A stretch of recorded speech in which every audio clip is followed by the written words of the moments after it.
Liminal space is magic and it doesn't last forever. It is that point of transfer, the space between no longer and not yet. I am not yet in the new reality. I'm not yet fully embodying the new way of being. I can still feel the old. It's right there. I can taste it. I can touch it. And I'm in between. And there's magic in this space if we're willing to just sit here, to let things be revealed.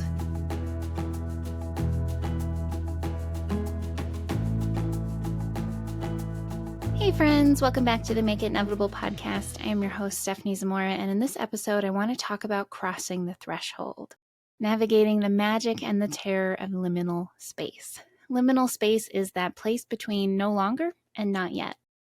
In fact, the Latin root of the word is limen, which means threshold. When we're on these journeys of living our fullest expression, of creating a life that's fully aligned for us, of making seemingly impossible things inevitable, we're going to cross a lot of threshold, particularly around letting go of old ways of being and stepping into new ones. And this is where I want to focus today. I'm in the midst of one myself, so I feel like I can speak to it. Really from the messy middle, but also having navigated through so many different periods of crossing thresholds in liminal space throughout my life. This idea of crossing the threshold comes from Joseph Campbell's Hero's Journey framework. If you're not familiar with it, it is a narrative pattern, and it basically breaks down the journey of our hero in any story, myth, book, movie, and breaks it down into 3 core stages and 12 different phases within those. There's first the ordinary world. That is what life is, what life has been, what the world was like before you were prompted to go on this journey. And that usually starts with a call to adventure. I call that the invitation of our soul. There is an invitation. Sometimes that invitation is thrust on us.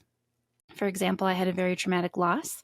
That was thrust on me. That wasn't a gentle invitation to start a relationship, to consider moving across the country, to take a new career opportunity. It was thrust on me, an invitation into growth and healing and transformation. So some of these invitations aren't by choice. They're thrust on us, and others are, quite literal, invitations. A marriage proposal, a job opportunity, an invitation to purchase land from the family and go live on it, whatever it might be. They're questions.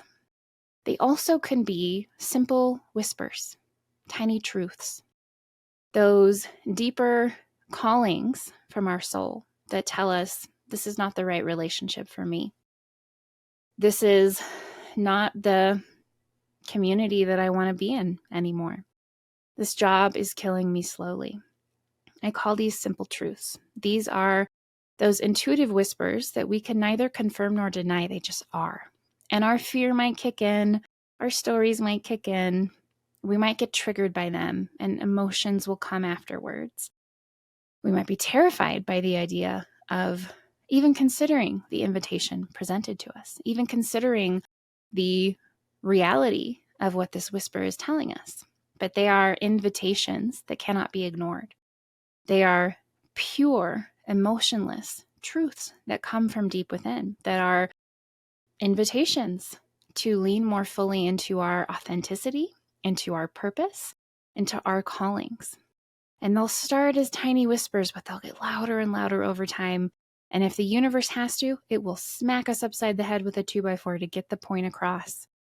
But these are those simple truths. And these are all the different variations of how an invitation of our soul, a call to adventure, in Joseph Campbell's words, can appear in our reality. Once we accept the invitation, which we don't always do at first, there are many times I have absolutely resisted an invitation. And I want to also clarify about invitations. We talk a lot about this in journey mapping. We have different stories of people accepting the invitation of their soul on the Tales from the Journey podcast. We'll link to both of those in the show notes. The invitation isn't necessarily to say yes. Crossing the threshold, choosing to accept the call to adventure doesn't necessarily mean saying yes to the invitation. It might actually be saying no to the marriage proposal because that's not the right person for us. And we're at a point where we have to honor that because it's getting more serious. It might be turning down the job opportunity because we know that if we say yes to that, we'll make so much money and it will be impossible to leave. And it's killing us slowly. And we're here to do something different with our lives. So it can be saying no. And when we say no, we are accepting the call to adventure. We are saying yes to the invitation of our soul by saying no to something else, because the deeper invitation in those situations is to honor our truth, to create massive changes and transformations in our life, in ourself, in our relationships, in our work. So it's not always that we're supposed to say yes to the invitation. So accepting the invitation of our soul, accepting the call to adventure, once we do that, in whatever way we're meant to, whatever way is most aligned for our soul, in a way that is actually accepting the bigger call to adventure, honoring the bigger, deeper truth, we cross the threshold. And that is between the ordinary world, the way that life has been, the way that we have been, and we are crossing the threshold into the deeper underbelly of the journey. This is where we start to be tested. We go through trials. We start to realize who our allies are, who our enemies are. We basically begin a descent in certain regards to a place of death and rebirth so that we can be reborn into who we need to be to have the things that we desire. This is the hero's journey. Journey mapping is my process for navigating these journeys that we walk in life.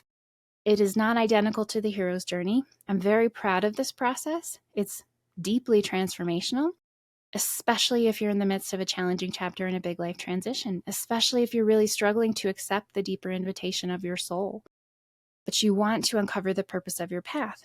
So again, please check that out in the show notes. We're working on a new workbook, which will be so amazing to finally get out because it's a deeper evolution of the work. So stay tuned for that. Hop on our mailing list if you want to get updates. When we go into these journeys, we accept the invitation of our soul. We say yes to the call to adventure. We cross the threshold. We are in liminal space, the place between no longer and not yet. And this place is ripe with magic and opportunity and possibility, and it is terrifying beyond belief because it immediately unravels our sense of self. It provokes this internal dilemma because we've said yes. We've crossed the threshold. We are no longer in our life as it was. Maybe not the jobs, the relationships, maybe just not who we were. We said yes. We are leaning in. We have stepped forward through the threshold. There is no going back from here. This is a point of no return, and sometimes we will try. We will cross that threshold. We will turn down the invitation or say yes to it. Whatever it is, we have accepted the call to adventure. We have said yes to expansion and growth. We have said yes to alignment and living our fullest expression. There is no going back from that. Sometimes we'll try. We'll get scared because I don't know how to be this person yet.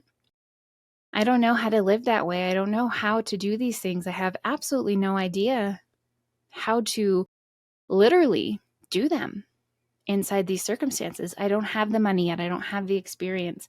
I'm still reeling from the grief of whatever I've left behind. So sometimes we will try to revert. And this is how the terror barrier shows up. That moment when our subconscious freaks out because we're going against the known and familiar and does everything in its power to get us to go back. And it can even just be the discomfort of, holy crap, I said yes. By saying yes or no. I accepted the call to adventure. I've crossed the threshold. Oh my gosh. I don't know how to do this. I don't know who I am. We're in that messy middle, that space between no longer and not yet. We can try to go backwards, and oftentimes we do. And it just doesn't work because we said yes. We leaned in. We crossed the threshold. In doing that, things begin to reconfigure inside of us. We are altered by that action in a way that cannot be undone. So even if we've only slightly been altered, we've only poked our toe across the threshold, we said yes and we're standing still. If we go backwards, we will feel very viscerally that we no longer belong where we are. And I have done this in many different ways in my life. One of the more recent examples was ending a relationship that I knew was not right for me. I knew from the beginning. We were together about a year and a half off and on and broke up in the summer of 2020. And there was 3 months where we were apart, no contact, weren't speaking.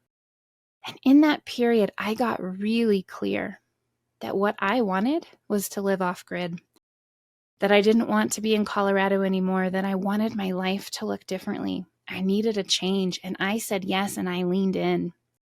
I started doing research. I took a trip to a different state to see if I might want to live there, to explore it, to start saying yes, to start moving towards it. I made friends with somebody who lived off grid, who was growing their own food, who gave me my first plant that I actually kept alive. I ate 3 little cherry tomatoes off that thing. I said yes, and I started leaning in. And then I got scared because I was doing it all alone.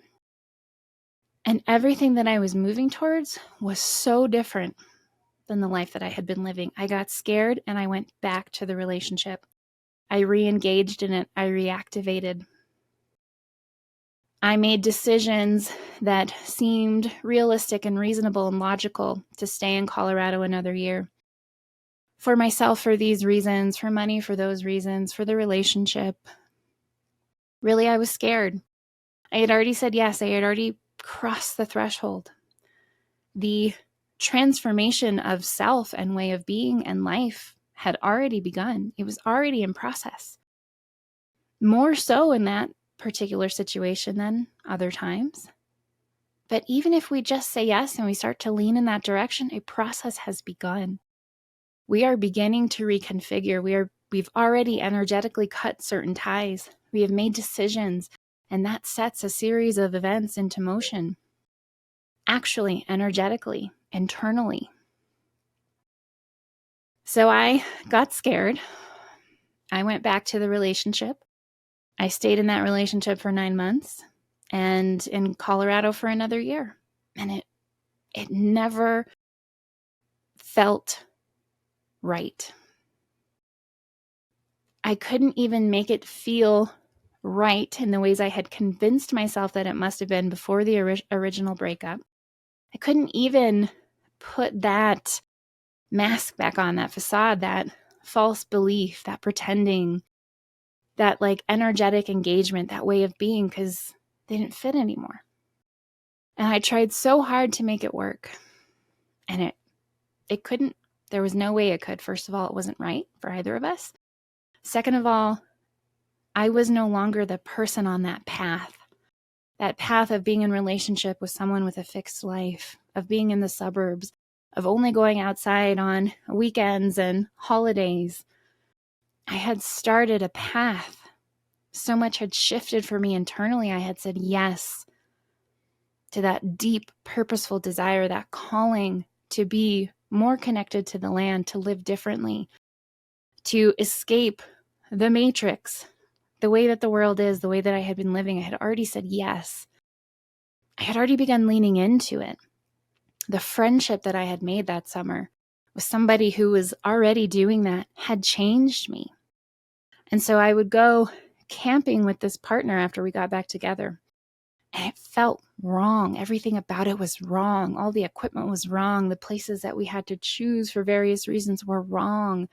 The times that we could go, it was all wrong for me. And that could never be undone.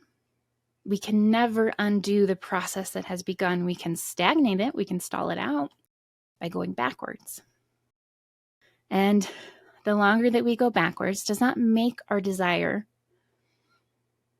forever impossible. It simply pushes it further and further away until we're ready to realign with it. And when that relationship finally ended, and I really allowed myself to come back to that calling, to be afraid but move anyways in this new direction, that's when I got the hit for a camper. That's what I would do. I would move home to New Mexico to be near family and have a support system. And I would start to unplug from this life that was never right for me. I would figure out how to live differently, even if it was difficult. There was one point where I was like, if I have to, I will buy a different type of RV. I will drive my house around. I will live in the woods 2 weeks at a time. But it worked out the way that it worked out. Getting the camper, being on family property, it's a huge step towards that, yes, that calling, that invitation. But there's that pocket at the beginning when we first cross the threshold, that liminal space that is disorienting beyond belief. It is confusing, it is unsettling, it is scary, and it is magical. If we can weather the discomfort of being in it, if we can let it work on us slowly and methodically, if we create the space to be very intentional about getting to know this next iteration of self, this person that we need to be to evolve and grow in this direction, to learn all the lessons, to heal all the wounds, to clear, repattern, process. Over time, it becomes easier. So many steps after deciding on the camper were scary and terrifying. I felt that impulse to go backwards, maybe not to that relationship anymore, but to that life, to that type of person, to those types of partners, to rationalize logically and reasonably why I should just sign another lease. That makes the most sense. That's the easiest. I know how to do that. But I kept leaning in. I kept moving through that fear. And now this is my life. And at this point in my journey, in my work specifically, I am being called on a very specific adventure. One that is very different than what I've done in the past. One that is going to stretch me, is going to be a challenge. It's going to be time consuming, energy consuming, financially consuming. It's a big yes. It's a big invitation. It's a big adventure to be called towards. And it's one that's cropped up from time to time over the last few years. And this time I finally said yes. And it was a quiet yes, but it was a fully decided yes. And remember, decision is a frequency. The energetics of being decided are what shift the odds in our favor, change trajectories. Things start moving towards us. We can shift more easily into new way of beings because to decide is to cut off. I said yes, and I leaned in. And I can feel, just yesterday, before recording this, I could feel that internal wobble. I have gone down this rabbit hole of research of figuring out the process, what it's going to take, what it's going to look like, what it's going to cost, where I'll do what, how long will we be here, will we move somewhere else, how will that work? And I'm not ready to share exactly what it is just yet, but it's a big change in what life will look like and in how I'll approach my work, the work of the company, the work that wants to come through. And yesterday I felt that wobble of, I've been doing fine. Look how far I've come without this layer, without these credentials, without that particular experience. Come a long way over 14, 15 years. Maybe I could just keep doing this. Maybe this is something that I could figure out later on. I had already said yes. Things were already in motion internally and a little bit externally. It was already working on me. I had already crossed the threshold between not doing it and doing it. And I can feel when I think about just going back to the way things have been in the business, working the way that I've worked, creating the way that I've created, not having this layer, it feels wrong. It feels hollow. It's lacking a certain richness and depth. I can't go back. I can't undo this yes. There is no undoing the crossing of the threshold. You can revert and go back, but you can't undo what's already begun. And you can try to make things work back here before you said yes, the way things used to be with whatever and whoever you left behind. It will never fit the way that it did before. You will never be able to lie to yourself the way that you did before. You will never be able to rationalize your way into staying, into it being right. It will never feel right again, if it really is a no. And there are some things that we have to leave behind and go on the whole hero's journey to come back around and create a new experience with them, other people, jobs, places, but not often. And we can't count on that. And we certainly can't cross the threshold and run back and expect that whole process to take place. That's not how it works. We have to deepen into the underbelly of the journey. We have to go through death and rebirth. We have to sit and simmer in that space of no longer and not yet, that in between, that messy middle, that terrifying space. There's so much magic here, though. There's so much that can shift rapidly when we finally decided, when we finally said yes. When we release our grip to what was, the ordinary world, who we were before, and we willingly surrender to the free fall, not knowing who we're going to be on the other side of this, not for sure. And the more that we deepen into this, the more that we can connect with the new ways of being required to bring this to life. And sometimes the death and rebirth process is ugly and messy and hard. A real burning away of everything that no longer serves you in creating what's next. And sometimes it's a little bumpy. It's a little challenging. Always, no matter what, centers around our way of being, who we are being. And I am finally anchoring into that version of self. It's no longer an idea of one day, maybe. I can feel that version of self, and that is why, even if I'm not fully embodying that self yet, there is no going back. You know yourself differently. You've experienced yourself differently. You're relating to everything that was and everything that is differently, and everything that's possible differently. It alters you. It works on you.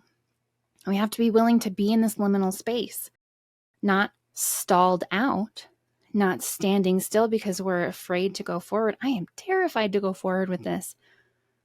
I am kicking myself for finally accepting the invitation, for speaking it out loud, for making certain connections and contacts, for more information, for planning around it, for beginning to look at my work, my writing totally differently.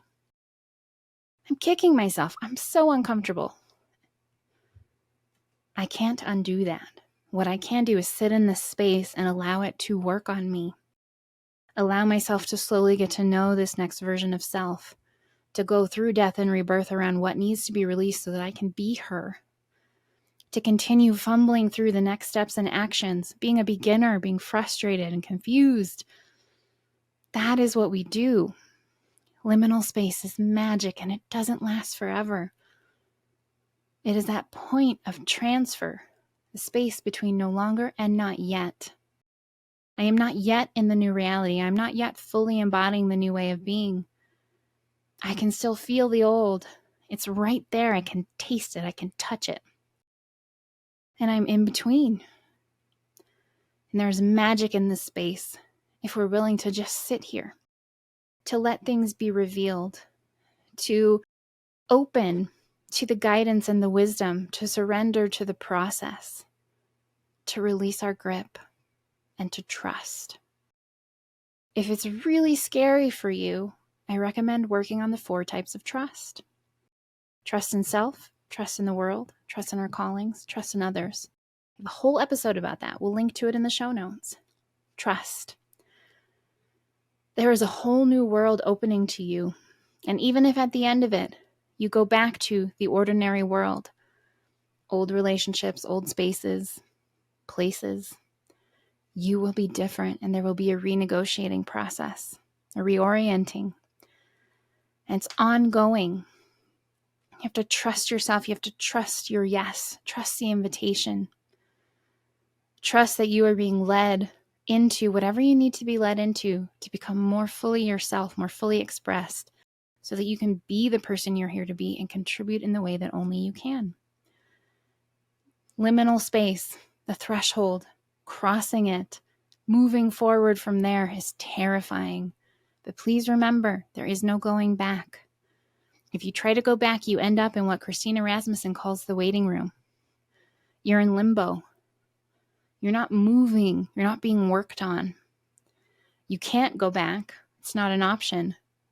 But you're not moving forward. And no matter how long you engage in what was, if you try to go back, it will not move you forward. It will stagnate you slowly. It will kill you, make you sick, make you unhappy, make you numb. You can only go forward. And you can only deny the invitation of the soul for so long. If it is really meant for you to follow it, it will get louder and louder. It will become undeniable, and sometimes it will be thrust upon you. Do you trust yourself enough to navigate it? If you need support, check the show note for resources, and I will be back soon in another episode.